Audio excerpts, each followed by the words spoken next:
1567年に美濃の国を攻略した織田信長は、翌1568年に足利義昭を包帯して上洛を開始します。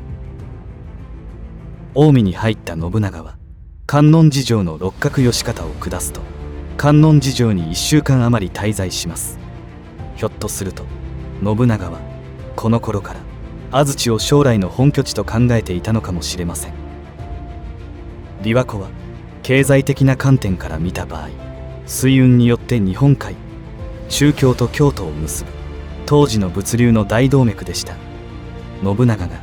琵琶湖の水運に伴う経済権益を手中に収めるために、当時の物流拠点であった坂本や塩津などの港を支配していた延暦寺や浅井長政と対立することは避けられないことでした。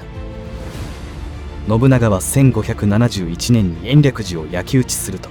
1573年には浅井長政を滅ぼして、これら港を掌握するとともに、近くに坂本城、大溝城、長浜城を築いて、安土城とともに琵琶湖の水運のネットワークを構築します。当時の安土山は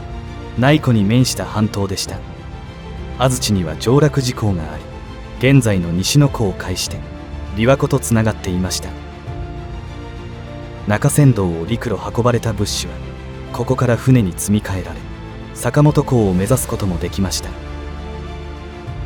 また陸路は中山道を下街道として安土城下に引き込み、安土に人や物を呼び込みました。安土は北陸、伊勢、大和、尾張、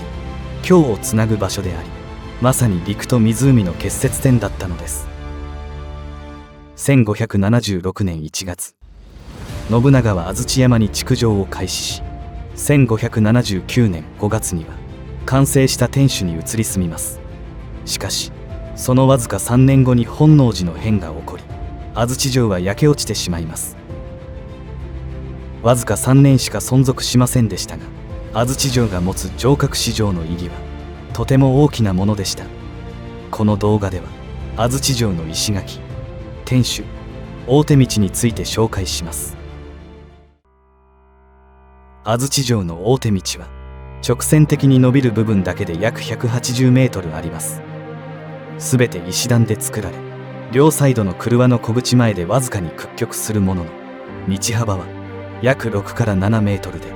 幅1メートルの溝を両側に配しています。ほぼまっすぐに伸びているのが特徴ですが、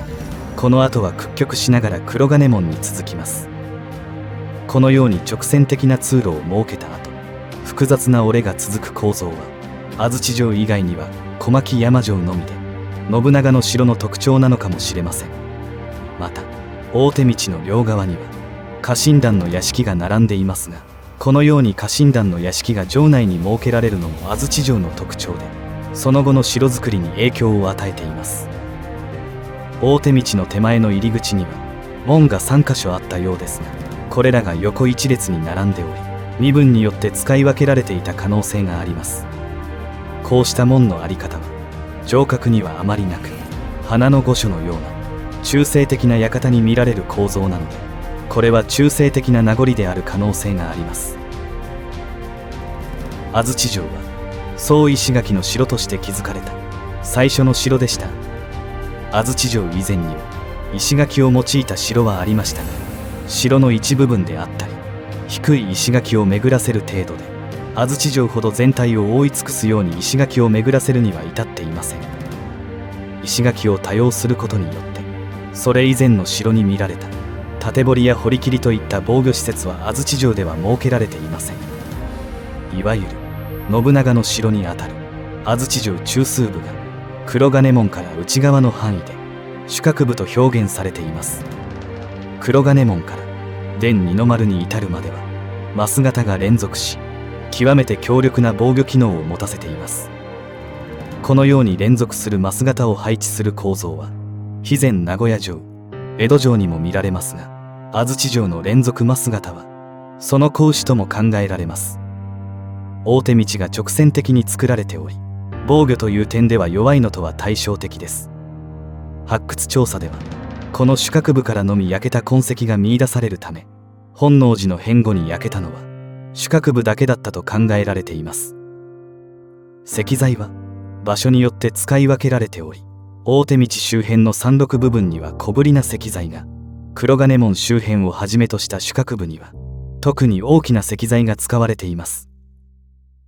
石垣は阿能衆が築いたとも言われますが、当時はすでに観音寺城の石垣部神に携わった金剛輪寺の石膏など各地にさまざまな石工がいたことが分かっており、小牧山城や岐阜城の石垣を作った石工も含め広く動員されていた可能性があります。天守は信長以前にも坂本城などに存在していましたが、現在では全くその痕跡をたどることができません。しかし安土城ほどの規模ではなかった可能性が高く、これほど巨大な天守は安土城が最初であると考えられています。安土城天守台の平面形は変形七角形で、天守台石垣の上端部は崩されていますが、穴蔵の礎石は中央の一つを除いてほぼ完全に残されています。柱間は 2.1 メートルで、111個の礎石が5番目状に並んでいます。中央に礎石がないのは地鎮の宝物がないか、盗掘したためではないかと考えられています。穴蔵に至る通路は1箇所のみで、通路の平坦面には尺谷石の板石による敷石が施されています。天守は5層6階、地下1階、高さ32メートルで、標高200メートルの安土山山頂にあったことも相まって琵琶湖が一望できたことでしょう。5階は正八角形、6階は正方形の平面で、外部はすべて金箔が貼られ、内部は黒漆塗りでした。瓦は階によって青色や赤色の瓦が使い分けられ、軒丸瓦には金箔瓦が使われていました。当時としては類を見ない建築で、フロイスもこれほどの建築はヨーロッパにもないと驚嘆したそうです。しかしその姿についてはさまざまな復元案が提示されていますが、決定的な案はなく、ローマ教皇庁に送られたとされる安土城屏風の発見に期待が寄せられています。安土城の伝本丸の調査では多数の礎石が検出され、2棟の大型建物とこれをつなぐ廊下で構成されたこの字に連結された建物があることが分かりました。伝本丸はこれらの建物によってほぼ占められています。このうち最大の建物は天皇の儀式の場である清涼殿と似ているとされ、清朝後期に見える本丸御殿に天皇を招待するための御幸の間であるとする説も出されています。安土城は直線的な大手道など防御機能一辺倒で築かれた城ではなく、大手道と天守、高石垣の配置など権威の象徴としての装置という側面も大きかったと思われます。それ以前の城の概念を大きく変えた画期的な城として評価され、その後の城づくりに大きな影響を与えました。